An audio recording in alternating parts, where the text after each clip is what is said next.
So welcome to Daily Practice. Another day, another topic, and another exploration. And today, we are going to celebrate all the wins and successes.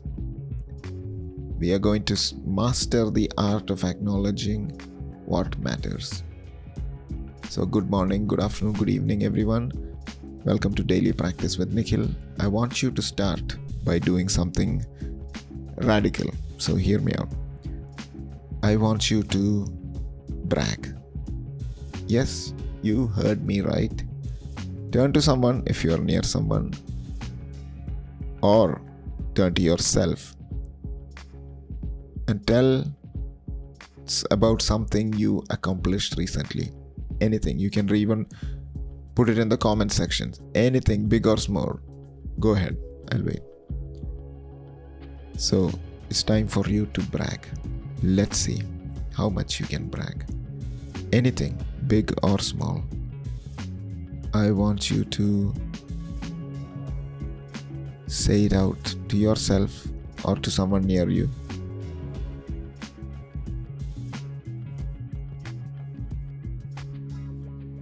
Now, how did that feel? Uncomfortable, I would imagine. Very weird, probably. Like you were breaking some unspoken rule. Perfect. That's exactly what we call celebration resistance. And it might be one of the most counterproductive habits we've collectively cultivated. So today we are going to explore why learning to celebrate might be the most rebellious, optimistic, and surprisingly fun thing you can do for your life. So let us do that by debunking some common myths, misconceptions, etc. So yeah, there's some great wins today. I have knitted some beautiful sweaters for my great-granddaughter. Wow, wonderful. Celebrate that. Started back at the gym after 10 years of not being able to do. Celebrate that, please. So the first misconception we want to talk about is celebrations make you complacent. So let's start with that myth. That somehow celebration or celebrating our wins makes us lazy or satisfied and we'll never do the thing again. This belief is so pervasive that we've basically created a culture of success anorexia. We are starving ourselves of the very fuel that creates more success. So the most successful people actually are the most generous collaborators, and they are also wonderful celebrators. Have you not noticed all these athletes and performance people? They celebrate in front of everyone. Even one point or one little routine they did, they celebrate, they acknowledge their wins. And when somehow we do it, we feel like, oh, we are not supposed to do it. And that is the culture which we have created. When was the last time you were standing in line and you just said yes to yourself and people looked at you? Maybe you did it when you were in school and then you got taught how to not do that. By who? By some random middle-aged person as a teacher just trying to tell you that this is how you should act in society. Whereas there are other people out there who are doing the exact same thing and there is no problem. So, as you notice that successful people, they acknowledge their wins. They throw parties for their progress. And this is one of the most important factors in maintaining performance and progress. But here's a twist that makes it even more fun. Celebrating isn't just about being nice to yourself. It's about hacking your own motivation system. So when we acknowledge our wins, we are essentially giving our brains a legal performance enhancing drug. The dopamine hit doesn't make us complacent, it makes us crave more success in the best possible way. So you start to form a habit to engaging in successful behavior. As Maya Angelou once said, success is liking yourself, liking what you do, and liking how you do it.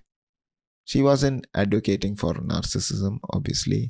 She was advocating for a revolution in how we relate to our own achievements. So start to put this myth to rest that celebration somehow makes you complacent. It makes you stronger. It makes you more driven. Now let's look at another misconception. Only big things count. Here's where we need to be delightfully challenging and rebellious. Our culture has taught us to celebrate like we are living in some kind of achievement scarcity economy, as if there's a limited amount of celebration to go around. So we better save it for the really big stuff. This is, when you hear it, you feel, wow, this is so absurdly backwards, but we do it all the time. We are like, oh, I want to celebrate now, but then I'll celebrate later. Imagine if we applied this logic to other areas of life. I'm not going to breathe deeply until I climb Mount Everest. Or I will only enjoy food when I eat at some top restaurant. We'd call that ridiculous. Yet this is exactly what we do with our accomplishments. We say that only big things count. Small things, or considered small things for people outside who you are. For you, it is still something of an achievement. We downplay it because we've been told this is how it is. So life's biggest joys often hide in the smallest victories. Now think about it. When you start to notice your small wins, your mind is completely open for any wins. So it is actually more attuned in finding successful small victories. So when you are praising your mind, praising yourself, bragging about yourself, not in a condescending way, but just being yourself and celebrating those small wins, it opens up. It opens up the possibilities for finding more wins. The student who finally understands calculus, the parent who doesn't lose their temper during a bedtime chaos, the person who chooses to walk instead of drive, these aren't consolation prizes, they are actual substance of a well-lived life. I love what the comedian Jerry Seinfeld said about this daily writing practice. Don't break the chain. He wasn't celebrating only when he wrote brilliant material. He celebrated just showing up, just like we should celebrate every moment we are here. And here's the kicker. Showing up consistently leads to brilliance, leads to progress, leads to transformation. So these small celebrations funded the big achievements, not the other way around. We often think like the big achievements will make us do small things. No, once you achieve a big thing, you will just get used to it, and then you will be like, oh, another big thing, please. And then we keep going until we get the big thing or not, and then we disappointed, and then we come back to square one. Instead, celebrating small wins daily will not only change your life, but actually will guarantee a big win. This is how it is, and this is how it is proven time and time again. Celebrating the small wins daily, even if it feels ridiculous, will guarantee you a big win. How do I know? Because I have many experiences which have done that. I started to give myself high five because I read about it in the mirror. I started to give myself a tap as every time I stepped out of the gym.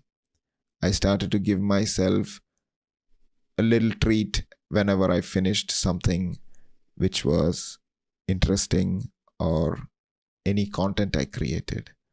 I started to give myself little moments of celebration.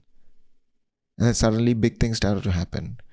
I was doing many programs, many things, many events which I never thought I was able to do. I started to change my career path, and I'm starting to change my own self and how I relate to others. So that's how I know. Celebrating small wins, celebrating even the tiniest. Try to find the tiniest win. Like people say the small wins. I go even further. Just find the smallest thing which no one is talking about. Maybe you are celebrating being the only one who is actually happy that it is raining when everyone else is sad that it's raining. Maybe you're celebrating the light that is glistening into your face. Now, this sounds familiar. It's like a gratitude practice, but it's not quite. We are actually celebrating. We are like, yes, this is amazing. So, the art of being wise is knowing what to overlook. But I would argue the a complementary art is knowing what not to overlook. And that includes every moment when you choose growth over comfort, effort over ease. So, another misconception debunked. Only big things count. Now, every tiny little achievement counts. As long as it is an achievement for you that's worth celebrating, which is most of the achievements. So let's go into the misconception number 3. Celebrating is self-indulgent or arrogant. And this might be my favorite misconception to demolish because it's based on a fundamental misunderstanding of how confidence actually works. We somehow convinced ourselves that acknowledging our successes will turn us into insufferable braggarts, when actually the opposite is true. People who are comfortable celebrating their own wins are typically more generous in celebrating others. The reason we don't celebrate others' wins is because we are insecure about celebrating ourselves. How many times have you noticed when somebody else does something amazing, that jealous bone in your body starts to say, they don't deserve it. No, they are not like that. The reason we do that is because we haven't celebrated enough. When we celebrate enough, we know that there is enough celebration to go around, and this one is not going to take my celebrating my own wins. So this person can actually have a wonderful celebration, and I will actually support them. But when we know that there's not many celebrations left, like the scarcity of celebrations or achievements, then we decide, okay, that celebration is actually taking away from something I want. So it's the people who can't acknowledge their own achievements who tend to diminish others. Insecurity breeds this competitiveness, but security breeds generosity.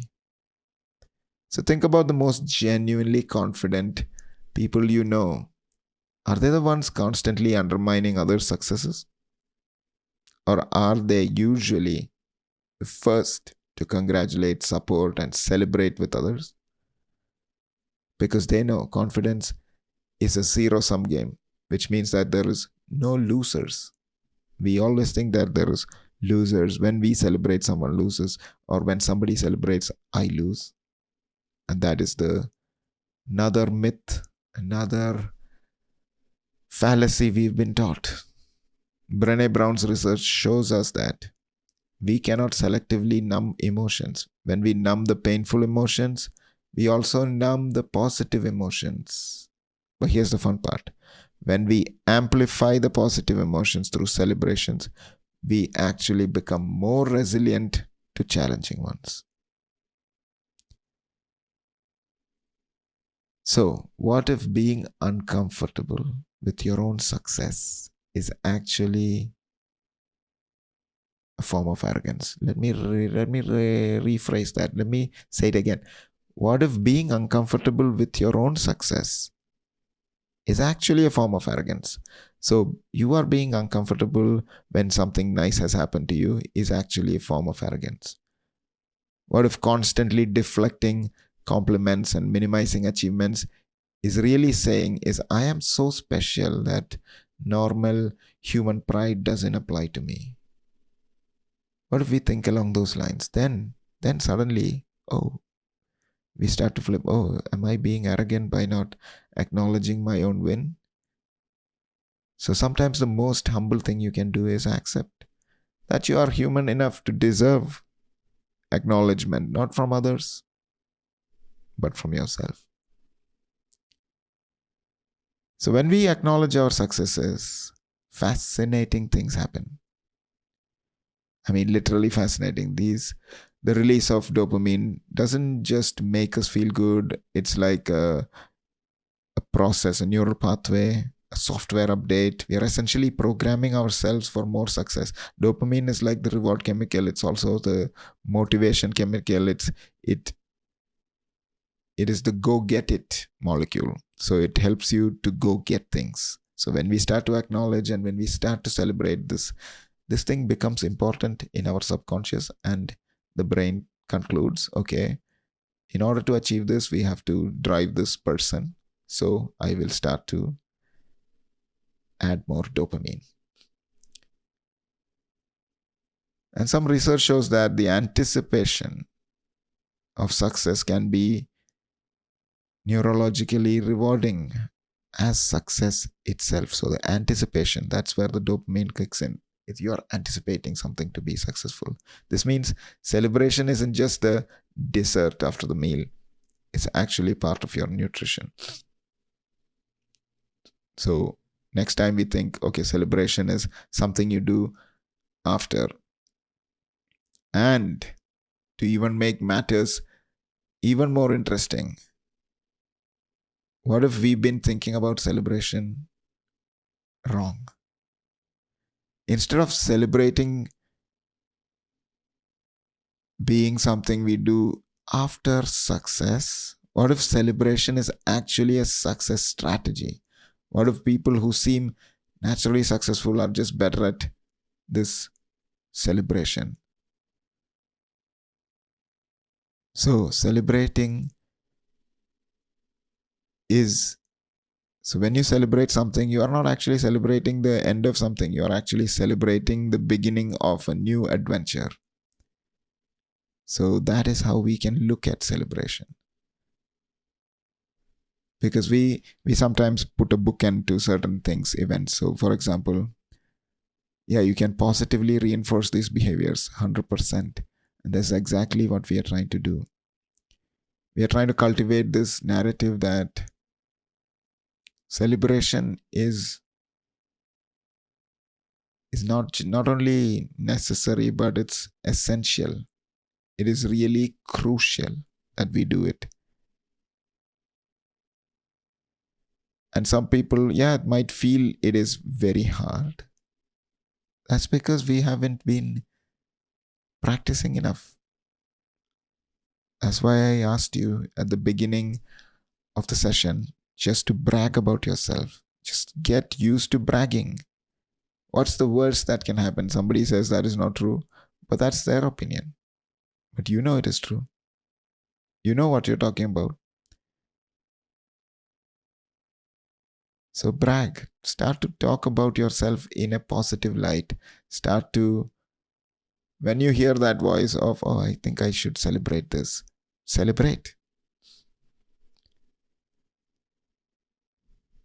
So here's where celebration gets even more fun. Humans are social creatures, and our celebrations create ripple effects. Dr. Shelley Gable research on active constructive responding shows that how people respond to our good news significantly impacts our relationships and well being. So, when we celebrate appropriately, we are not just being kind to ourselves, but we are actually performing a public service. We are giving others permission to enjoy their own lives. We are modeling that it's possible to acknowledge achievement without being insufferable. So think about the last time someone shared good news with you and was genuinely excited about it. Not humble bragging, genuinely pleased. How did that make you feel? If they were truly celebrating and not seeking some validation or making comparisons, it probably made you feel optimistic about your own possibilities. And that is a superpower. It's contagious. It is the best possible way. When we celebrate authentically, we create cultures of appreciation rather than cultures of dissatisfaction. We become the kind people others want to share their good news with.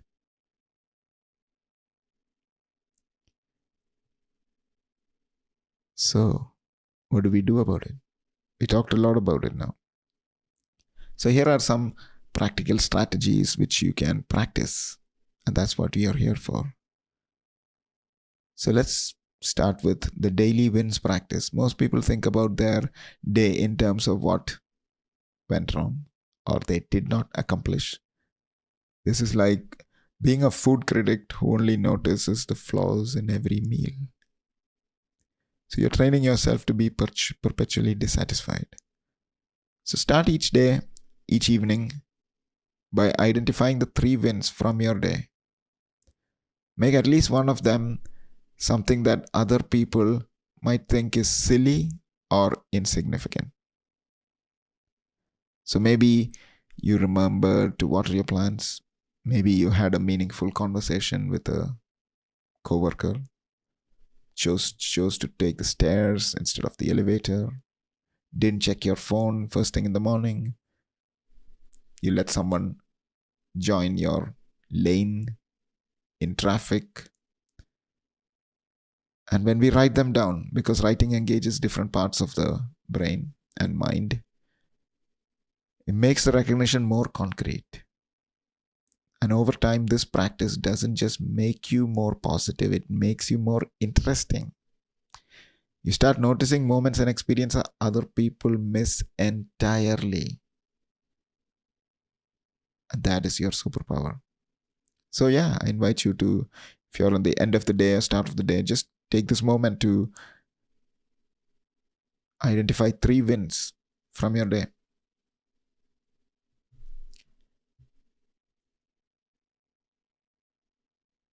And another practice you can do,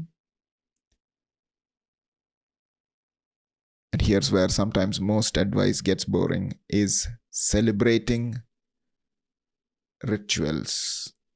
Not celebrating rituals, celebration rituals. So creating rituals that actually help you feel good. This is where sometimes most of this advice gets boring, but let's make it fun. So develop specific ways to mark different types of successes, but make them genuinely enjoyable rather than something obligatory or something which you've seen many times. So what I call micro celebrations. For daily wins, try to do something physical or immediate. Do a little dance in your kitchen. Give yourself high fives in a mirror. Seriously, that's something which you can try. And actually look at your eyes when you do it. At first, you will be really surprised how it may shock you. But over time, you will want that high five from your reflection. And that is how powerful this is.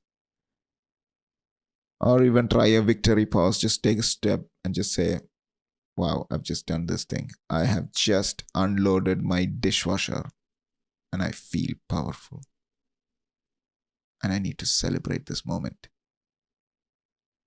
Literally stop what you're doing for 30 seconds and just appreciate that you did something well. So, micro celebrations, these are like 30 seconds. Then we have mini celebrations for something weekly. So, make it a social or sensory. So, call someone who will genuinely be excited for you. Buy yourself some flowers if that is you, or something that makes you happy, coffee, tea, whatever. Take a different route home and notice something beautiful.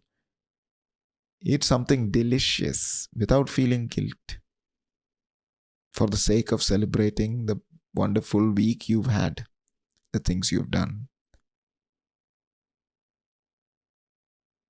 And then we have the major celebrations for significant achievements. Make it memorable and involve your people. People you want to be there. Very important.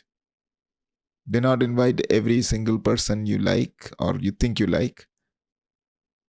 Involve people who you genuinely care about and those who care about you. Because the worst thing you can do is throw a party and then invite random people and then none of them really want to know you or be with you, and then you try to make best you can and then you feel like you have drained yourself. So these parties should be something that motivates or gets you to do more of these.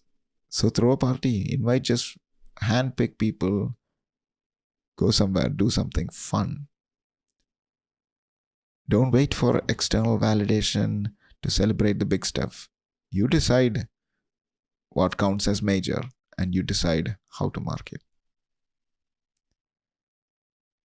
So random celebrations feel empty, but planned ones create anticipation and meaning. Sometimes people get this really wrong. They see like, okay, it's like forced fun, and those people you don't need to invite. So people who say that, oh, you're doing this for, it's just forcing me to have fun. Those are the people you don't want. Let them find their own place. But there are going to be genuinely happy people who will be really interested in what you are creating. So sometimes random celebrations may feel empty. Plan ones, create anticipation, meaning. Just do a karaoke night, do a little bake stuff, do a little tea party, do a little morning coffee gathering, do a little laughter club, do a little book club, and acknowledge and celebrate. So you're creating a personal culture where good things are noticed and appreciated. And obviously, you can keep a success journal, but make it interesting. Beyond just listing daily wins, keep a success journal that captures the full story. What you did, the behavior, how it felt, the emotion, what you learned, who helped or supported you, what you want to remember, what made you laugh or smile. And include your failures and mistakes in this journal too, but frame them as successful experiments or valuable data collection. So, yeah, this all links back to the gratitude practice and that your larger purpose of what it is that you want to be doing. And share strategically. Share this strategically and importantly, subversively. Find the right people and the right ways to share your wins, but do it in ways that build others up rather than just seeking some sort of empty validation. Have an accountability partner who celebrates with you regularly, but make sure you're invested in their wins as well. So sometimes we just have an accountability partner who's just there for us and we never think about them.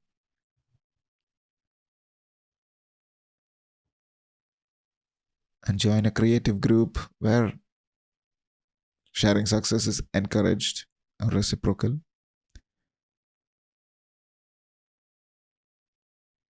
and express appreciation for others. So when someone shares good news with you, our innate nature is to immediately share our own news and compare experiences. So I invite you to be mindful. I don't use the word mindful a lot, only in circumstances where it is needed, and this is a place where it's needed. So be mindful of your urge to immediately share your own experience and compare and make it all about you when someone shares good news with you. Just practice being happy for them. This kind of generous celebration is revolutionary in a culture that's trained to be competitive. Somebody says something, everyone wants to be one up on you. And if that happens to you, so if you are sharing some good news with you, and if someone jumps in with their own good news, just say, let me finish my story. And then I will listen to you. Or you can stop there and say, okay, I have something else to do. Because when people are not listening to you, you don't have to listen to them back. And it's not advice that most people give. I think it is absolutely not necessary. You can walk away. Even when you're sharing your good news and people are not engaged, walk away. Find people. Your people will be there to listen to you. So I want you to leave this discussion with a challenge that's very simple, and it's for the next week or this weekend. Let's do this weekend. I want you to practice what I call shameless appreciation. As the name suggests, it's going to be shameless. Celebrating your daily wins without qualifying, minimizing, or even immediately jumping to what you could have done better. So each night before you sleep, identify one thing you did well that day and take a moment to genuinely feel proud of it. Not humble proud, not I guess I did okay proud, but actually genuinely pleased with yourself. So you are actually feeling the emotions of somebody who's winning, whatever, the World Cup of something. And by the way, this is such a true fact that a person who wins something big in society, like say, let's for example, the World Cup final, somebody wins the World Cup final, the emotions they feel are exactly the same as when you feel something you have achieved. Let me rephrase that. Let me say that again. There is no difference in someone else's happiness compared to yours. It's the same. The amplitude, the social things make it seem like it's bigger because a lot of people see it, a lot of people engage with it. The person who's feeling that thing has similar happiness as you when you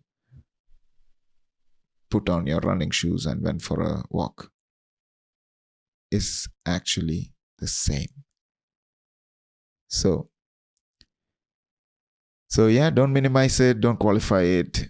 Oh, it wasn't that hard. Oh, I should have done it sooner. Don't immediately pivot to improvement. Next time I'll even do it better. Just for that moment, let yourself simply feel like you have won the World Cup or whatever the equivalent is.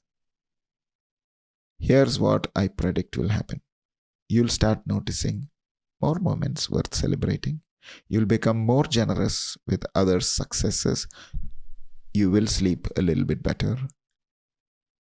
And you might just discover that celebrating your wins doesn't make you complacent. It makes you unstoppable. So your win matters, your progress matters, you matter. And in a world that profits from your dissatisfaction, taking time to celebrate these truths isn't just wise, it's the only thing you can do. So now go forth and celebrate something. The revolution starts with you being proud of yourself. Thank you. Thank you for listening to this daily practice with me. And in this session, we have genuinely unlocked celebration. Just be okay with celebrating anything. So thank you. And I will see you again soon. Take it easy.